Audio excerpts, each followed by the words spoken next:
Representative Franz Castro hindi kontento sa investigasyon sa Office of the Vice President of the Philippines at DepEd Confidential Funds. Ayon kay Franz Castro, hindi siya sigurado at wala siyang tiwala kung ipapaubaya lang nila sa AFP na mag-imbestiga dahil kabaro nila ang sangkot sa paggasta ng confidential fund ng DepEd at OVP, kaya gusto niyang ipagpatuloy pa rin. Bukod ang investigasyon ng Kamara para sigurado daw managot si VP Inday Sara Duterte at gusto niya talagang ma-impeach si VP Sara. Narinig ko kayo kanina, sinabi nyo, we have no time na for this impeachment. Kaya nag-aalala lang po ako na hindi natin mapapanagot si Sara Duterte. Kasi baka po, Mr. Chair, natatakot ako na baka ang lahat ng sisi ay mapunta dun sa SDO. Natingin natin, wala talaga silang kumbaga, sa conspiracy kasama sila, accessory lang sila. Pero ang may talagang pananagutan dito, sa tingin natin, ay yung Vice President, katulong nung mga security officer. Thank you, Mr. Chair. So just a point of inquiry, Mr. Chair, kasi narinig ko kanina ang umaga that this would be the last committee hearing for this topic, no, yung tungkol sa confidential funds. So ang ibig ba sabihin, Mr. Chair, we are going to we are going to have a committee report na, Mr. Chair, after this? This will be the wrap-up committee hearing insofar as confidential fund, pero hindi pa po tayo magtatapos sa ating committee hearing. Kumbaga, year-ender lang. Sinasummarize lang po natin kung ano po mga nangyari itong pong nakaraang 7 hearing. Yeah. Thank you, Mr. Chair, for that clarification.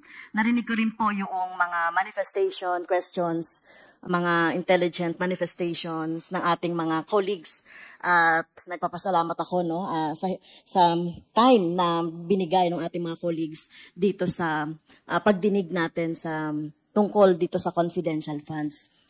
Siguro ang tanong ko lang, Mr. Chair, kasi dahil kumbaga nandoon na tayo sa pinakadulo at lumalabas dito na parang natapos kay Fajarda at kay Acosta, Mr. Fajarda, Mr. Fajarda as SDO ng DepEd, tsaka Acosta naman yung SDO ng VP.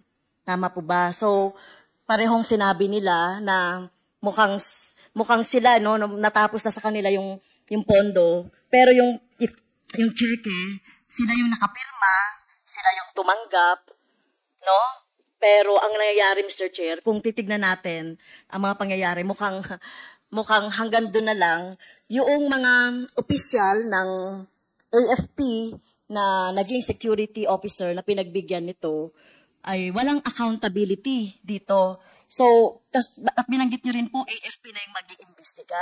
So, siguro dapat iba po yung pag-iimbestiga ng AFP sa pag-iimbestiga natin. Kasi we want to know the truth. Ano ba talaga yung nangyari dito sa pondo na to ng mamamayan? Kasi parang, I feel ko lang, Mr. Chair, parang hindi tayo pwedeng tumigil na ibinigay na lang yan dahil nga sa utos ni Vice Presidente. Remember, mga nakapirma doon, mga maliliit na opisyal, si Mr. Fajarda at saka si Acosta. Malamang-lamang, Mr. Chair, wag naman sana, no? Wag naman sanang mangyari. Baka sila pa yung mademanda dahil sila yung tumanggap ng cheque, sila yung nagpapalit, pero baka maabswelto itong mga militar, itong mga security officer na tumanggap. Kasi dito lang natin makikita in transparency, no, yung ano ba talaga nangyari doon sa pondo.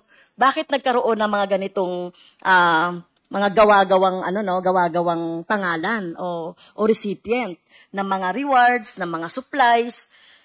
Meron pa nga, Mr. Chair, no, doon sa ating doon sa ating mga ebidensya.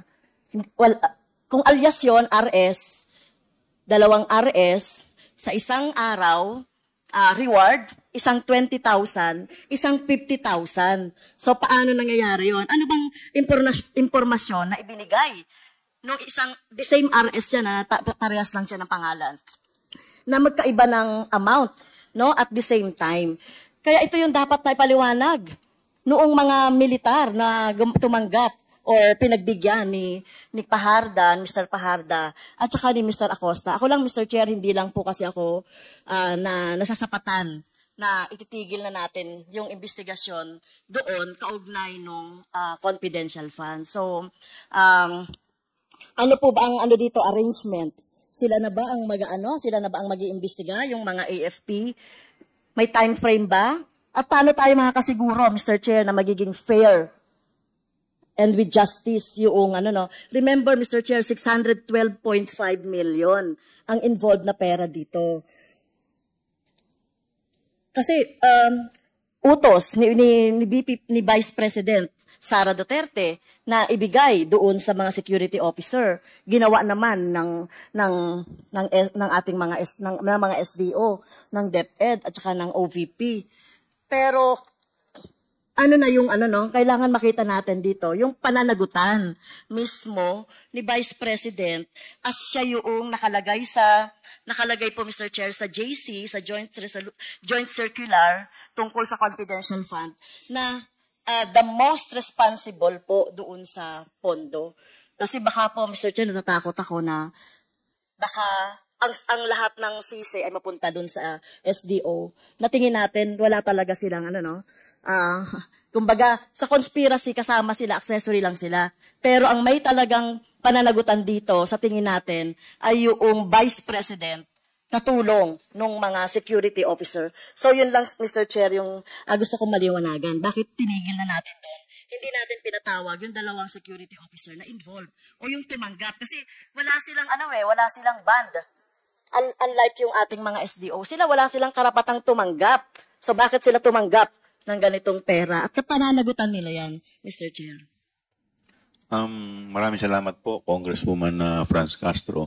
Unang-una po, meron na po tayong, may mga hinahing po na impeachment proceedings sa ating Vice Presidente at sa aking pong pagkakalam, ito po ay kaugnay sa confidential fund. So ito po ay dudulugin na pag ito po ay na-refer sa Committee on Justice. So sa akin pong paniniwala, na yun na po yung, at yun din po yung mga suggestion ng ating mga miyembro na doon po tutumbukin yung investigasyon. Pangalawa po, nagsalita na rin po yung AFP na nagkakaroon na rin po sila ng internal investigation patungkol po dito sa pangyayaring ito. Kaya po mas minarapat po ng mga miyembro na ito po ay ibigay sa pamunuan ng AFP nang hindi po tayo makasagabal sa kanilang pag-iimbestiga. Ginagalang ko, Mr. Chair, I respect po yung decision ng member ng Committee on Good Government and Accountability. Pero I just would like to put on record po yung aking manifestation na ako po yung nagsiwalat ng tungkol dito sa confidential fund. So, hindi po ako nasasapatan na matigil na doon sa AFP. Dahil alam naman natin, wala rin po akong tiwala na magkakaroon ng partial investigation patungo doon. Dahil alam naman natin, tauhan nila yung involved. Di ba? Tao nila yung mga involved doon. Nakita naman natin doon sa ating mga investigation na wala namang national security involved. No? Wala namang, ang involved dito, Mr. Chair, ay yung national interest ng taong bayan. Ang pondo na 612, nakagaya nga na sinasabi ni Congressman Raul Manuel, sinasabi ni Congressman Luistro, na kung nagamit ng maayos yan, na bigay natin yan sa ating mga estudyante, sa education, at pangangailangan pa ng ating mga mamamayan. So, ang tanong ko po, Mr. Chair, yung po bang investigation ng AFP, hindi na tayo involved doon. At kailan nila sasabihin po yung investigation? Kailan sila magkakaroon po ng report doon sa investigation? Kailan matatapos? Binigyan po ba natin sila ng time frame, Mr. Chair? Tayo po ay makikipag-ugnayan po sa AFP. And in addition to that, tayo po kasi ay recommendatory lamang ang pwede po natin na gawin. We can recommend the filing of cases to erring officials, pero hindi po kasi tayo ang tagalitis. Ang proper ahensya po na po pwede pong maglitis dyan ay yung Office of the Ombudsman. Ito po yung mga ahensya na dapat pong maglilitis. At sa hanay naman po ng AFP, ang alam ko po meron po silang JAGO kung tawagin po yan, or yung court martial. kung hindi po ako nagkakamali. Mr. Chair? Thank you, Mr. Chair. Okay. With the indulgence of I yield to Congresswoman Kong- Castro. Kong Mr. Tia. Chair. Congressman Ako- Sia. Thank you po, Mr. Chair. Naintindihan po natin yung hinaing ni Congresswoman Franz Castro. Tama po siya. Siya po yung unang nagsiwalat nitong confidential funds.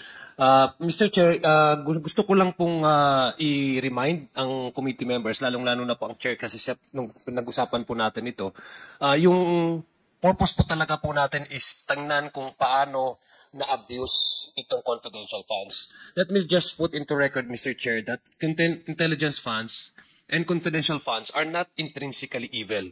It is how the usage and utilization of these funds are, that makes it bad in a way. Kasi may abuses. That's why we introduced two pieces of legislation kung paano i-define kung ano ba yung confidential funds. Pag sinabi mong confidential funds, ano bang definition ito? Anong technical na parameters na po pwede natin makonsider na confidential funds? Pangalawa, alin ba sa mga ahensya ang dapat pagbigyan?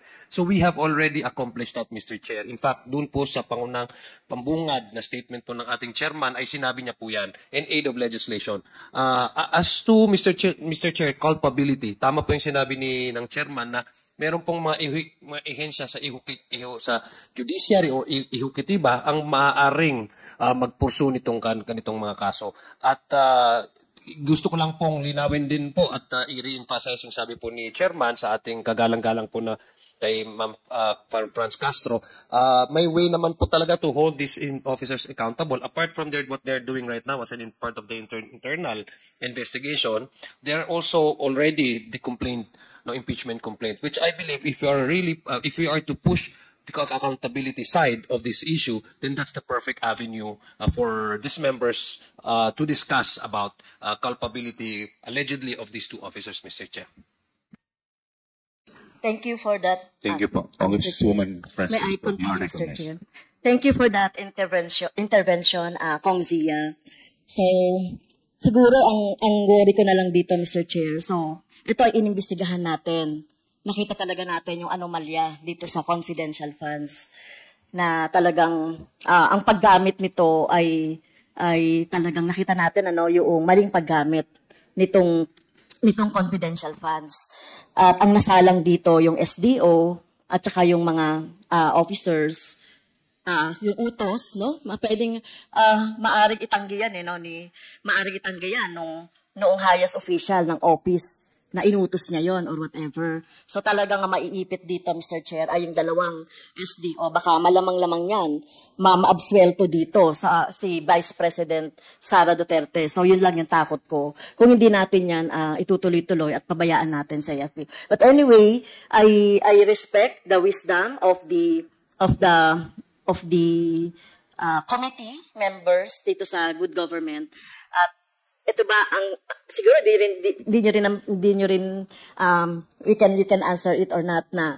So ibig sabihin itutuloy na natin ito doon sa impeachment na lang, Mr. Chair. Itong mga findings natin dito through the Justice Committee na lang ba?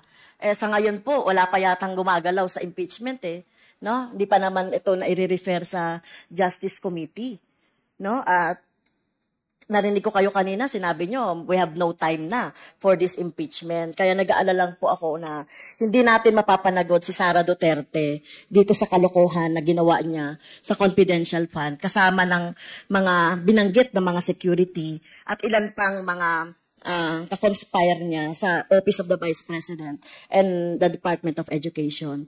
And one last manifestation. Since, Mr. Chair, pinag-uusapan natin dito yung confidential funds, 2023 pa, Mr. Chair, nakapag-submit na ang Makabayan Block, composed of Representative Raul Manuel, myself, and Representative Arlene Brosas, ng dalawa pong legislative measures related to confidential funds. Yung una nga po ay yung pag-iimbestiga ng confidential funds, hindi lang po sa Office of the Vice President. Lahat po ng confidential funds ng mga agency na nabigyan ng confidential funds. Kasi kung nangyayari ito sa Office of the Vice President, malamang, no? Ako, tinitignan ko rin na may mga maling paggamit din. Pero hypothesis lang yun, Mr. Chair. But anyway, may dalawa po, no, yung inihain natin. House resolution to investigate all. Kasi baka sabihin ng mamamayan natin, baka sabihin ng taong bayan, sinisiroin lang natin yung confidential funds ng OVP. Tayo po ay nagpasa na ng House resolution para imbestigahan ang lahat ng mga ahensya dahil pangalawa, meron po kaming bill na ipinasa na i-abolish talaga itong confidential funds dahil lalong-lalo na sa mga government, national government agency. Dahil, ito nga, no, ang hirap talagang masunod.